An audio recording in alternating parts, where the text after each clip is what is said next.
Dr. Besigye and Haji Lutale returned to the court-martial today for the 6th time since they were first produced in court nearly 2 months ago. They were brought there on charges related to national security and unlawful possession of firearms and ammunition. On Monday, the prosecution introduced an amended charge sheet, slapping the duo with fresh charges of treasury. It also introduced another suspect in Captain Dennis Ola, a serving UPDF officer. Of the executive. They belong to the executive.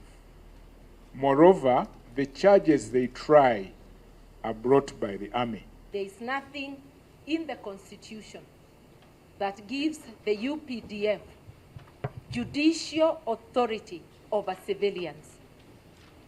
And therefore, any act of parliament conferring judicial authority on civilians to the general court-martial is unconstitutional. So it's a question the court will have to determine, to declare the UPDF Act unconstitutional to the extent that it confers judicial authority on civilians to the UPDF.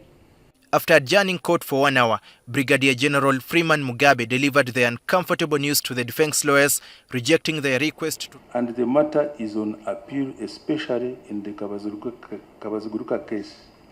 This court declines to make a reference as prayed by counsel for the accused. This court will continue hearing the cases following the order of stay that was given by the Supreme Court, and the application is hereby declined. The accused should take plea. Attempts of the defense lawyers to persuade court to reverse the decision were futile, as the judge advocate insisted that the ruling was final. Appearing on the record of proceedings, I advise prisons until 3rd February for further mention. When we have sought to appeal their ruling, and the law clearly says we have a right of appeal and uses the mandatory language, shall. The court, through the judge advocate, has declined, and even declined to hear our arguments.